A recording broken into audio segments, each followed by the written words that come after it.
In December 2024, one American department store bought another, and the combination became the largest luxury retailer in the United States.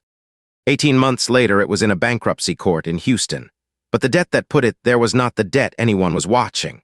By the time the deal closed, the two businesses together already owed roughly $1.3 billion to the brands that filled their shelves, trade payables, pro forma as of August 3, 2024. Some of those bills were more than a year old. The designers, the handbag makers, the beauty houses, companies that had never agreed to lend anyone anything, had become the retailer's largest source of financing.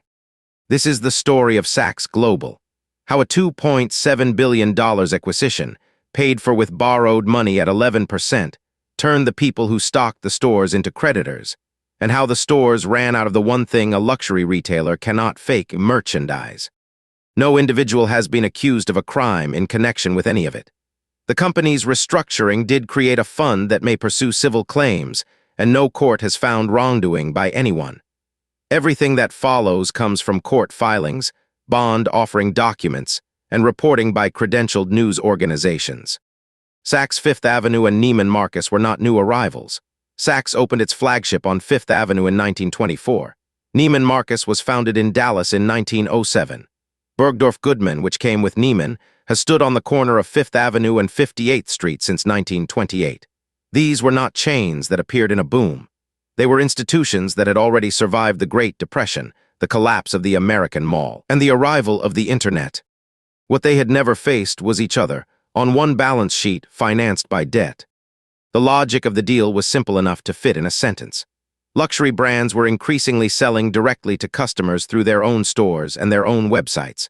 A department store that carried those brands was, in that world, a middleman whose usefulness was shrinking. The answer, as the buyer saw it, was scale. Put the biggest American luxury retailers under one roof, and the combined company would be too large for any brand to walk away from. In July 2024, Saks Fifth Avenue's parent, Hudson's Bay Company, announced it would acquire Neiman Marcus Group in a deal valued at $2.65 billion. The transaction closed at the end of December at approximately $2.7 billion, creating an entity called Saks Global.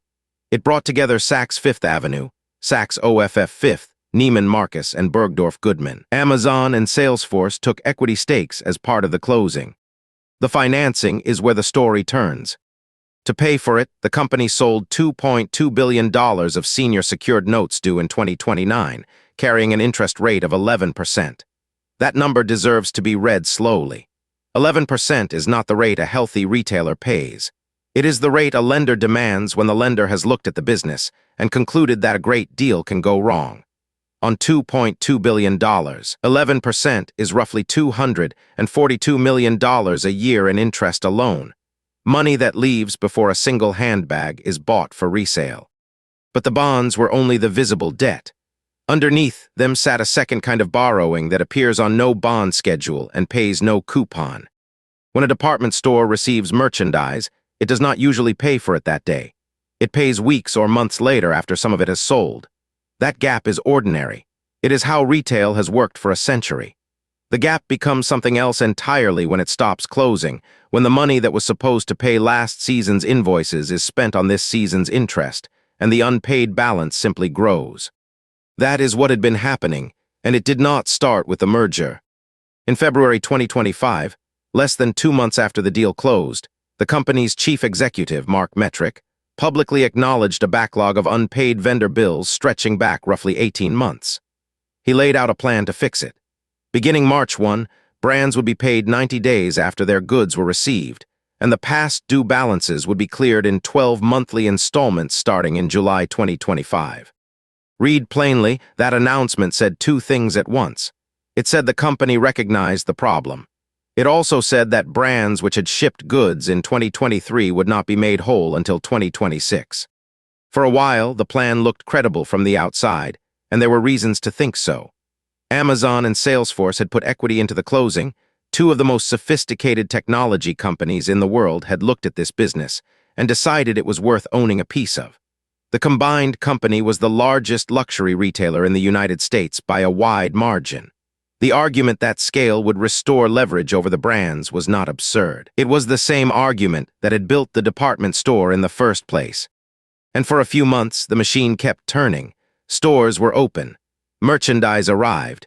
Customers who walked into Bergdorf Goodman in the spring of 2025 saw a functioning luxury retailer. Then the market stopped believing. The notes had been sold at par, 100 cents on the dollar. By the middle of 2025, they were trading around 59 cents, a level at which the yield to a new buyer exceeded 27%. A bond trading at 59 is not a bond investors are worried about. It is a bond investors are pricing for default. The mechanism underneath was brutally simple, and it is the part of this story worth understanding. A luxury department store's entire product is the merchandise on its floor. It does not manufacture. It does not own the brands. What it sells is selection, the ability to walk into one building and find the current season from 100 houses. That selection exists only because brands ship goods on credit. When payments slip, brands do not sue first. They ship less. They hold back the newest pieces. They allocate the best inventory to the retailer who pays on time. The consequence does not appear in a lawsuit. It appears on the sales floor as a store that looks slightly thinner and slightly older than it did last season. Customers do not know why. They only know there is less reason to come. That produces a loop with no natural exit. Thinner inventory means weaker sales. Weaker sales mean less cash. Less cash means slower payments. Slower payments mean thinner inventory. Each turn of the loop makes the next turn worse, and the 11% interest keeps coming due regardless. Through 2025, that is exactly what happened, and it happened at scale. Hundreds of labels stopped shipping to Saks Fifth Avenue, not after the bankruptcy, but before it, in some cases citing months of missed or late payments. Sales fell as suppliers withheld goods. The racks thinned. And here the story does something worse than repeat itself. It compounds through a second channel that most people would never think to look at. Part of the company's borrowing came from an asset-based loan, a credit line secured against inventory. The amount a company can draw on a facility like that is not fixed. It rises and falls with the value of the goods sitting in its warehouses and on its floors. Inventory is the collateral. So when brands stopped shipping, they did not only empty the stores, they shrank the collateral.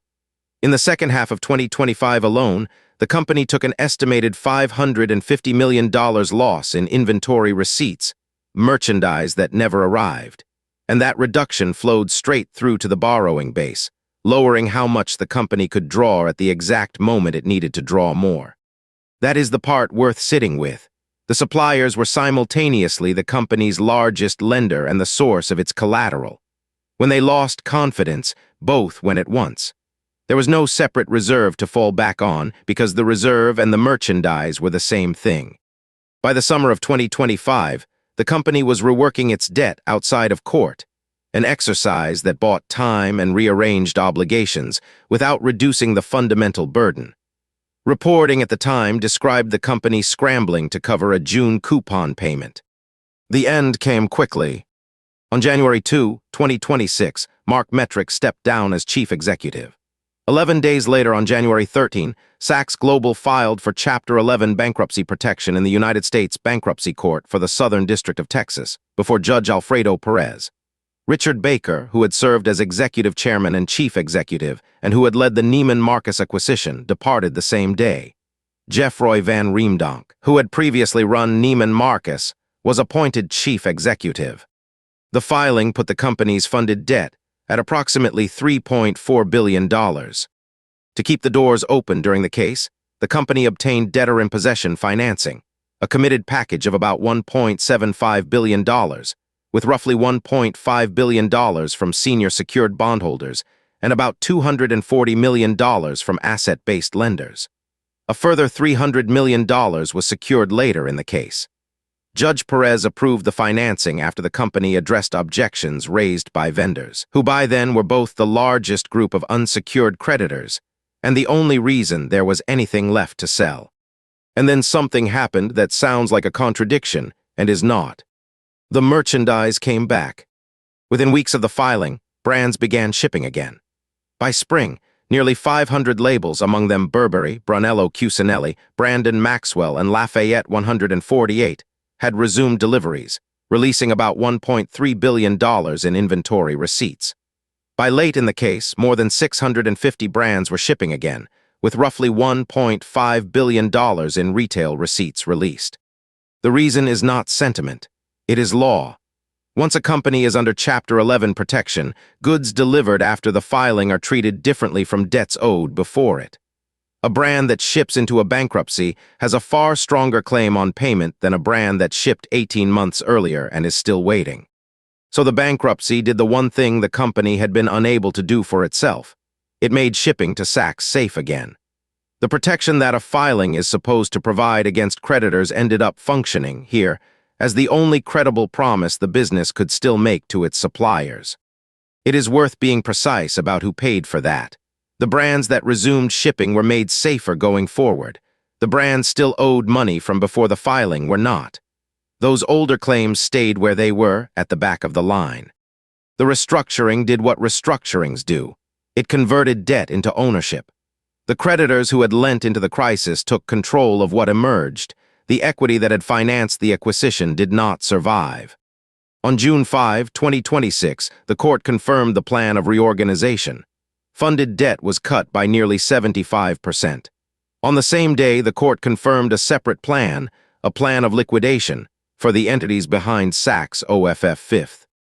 That detail is easy to skip past, and it should not be. Saks OFF Fifth was the off-price chain, the volume business, the part of the company that sold to customers who were not shopping at Bergdorf Goodman. Before the bankruptcy, it operated roughly 70 stores. It was not reorganized. It was wound down. The company emerged from Chapter 11 on June 26, 2026, with a smaller footprint, less debt, and a different name: Exemplar Luxury Group. The general unsecured creditors, the brands, overwhelmingly, did not get paid in full. What they received instead was access to a litigation trust, funded with $20 million, holding the right to investigate and potentially pursue claims connected to the company's collapse. Reporting has described the trust's possible subjects as including the decision-making around the Neiman Marcus acquisition, the treatment of intellectual property in a joint venture, and executive loans and insider transactions. It is important to be exact about what that is and what it is not. A litigation trust with the right to bring claims is not a finding. During the case, the creditors' committee sought documents from Richard Baker. He moved to quash the subpoena. The dispute was resolved when documents were produced and an interview was given. Baker also filed an objection to the plan of reorganization. None of that is an accusation of a crime, and none of it is a judicial finding of wrongdoing against him or against anyone else. No criminal charge has been brought against any individual in connection with this collapse. So what actually failed here? The first lesson is about the price of the money, not the price of the deal. $2.7 billion for Neiman Marcus was a number people argued about, but the acquisition did not have to be a mistake for the outcome to be inevitable. Borrowing at 11% to buy a business whose central problem was falling relevance meant the combined company had to improve faster than the interest compounded. It did not have that much time, and interest does not wait for a strategy to work.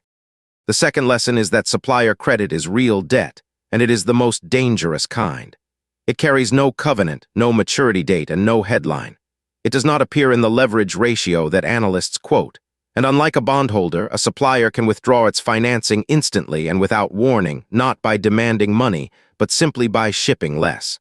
A company can survive angry bondholders for years. It cannot survive brands that quietly stop sending merchandise. The third lesson is the one that took a bankruptcy to make visible. The company's collateral and its supply were the same thing, the same merchandise. A lender looking at the asset-based facility saw inventory and called it security. A buyer walking into the store saw inventory and called it selection. Both were correct, and that is exactly the danger. A single asset was doing two jobs, and when it left, both jobs went undone at the same moment. Businesses that pledge as collateral the very thing they need to operate have no slack. There is nothing to sell to buy time, because selling it is what ends the business. The fourth lesson is the one that generalizes past retail. Every business has a creditor it does not think of as a creditor. A supplier paid late, a landlord carried, a contractor waiting on an invoice. Those relationships absorb pressure silently, which makes them feel free. They are not free. They are a loan priced in goodwill, and the interest comes due all at once in the form of people who simply stop showing up. Saks Fifth Avenue is 102 years old this year, and it is still open. Neiman Marcus is still open. Bergdorf Goodman is still on the corner of 5th and 58th. What ended was not the stores. What ended was the idea that they could be bought with borrowed money and paid for by the people who supplied them. Disclaimer: this video is for educational and informational purposes only. All information is drawn from publicly available documents, including United States Bankruptcy Court filings for the Southern District of Texas, securities offering materials, and reporting by credentialed news organizations. No allegation of criminal wrongdoing is made against any individual or company. No individual has been charged with or convicted of any crime in connection with the events described. The litigation trust referenced holds the right to investigate potential civil claims. The existence of that right is not a finding of liability, and no court has found wrongdoing by any individual named here. Source links are available above.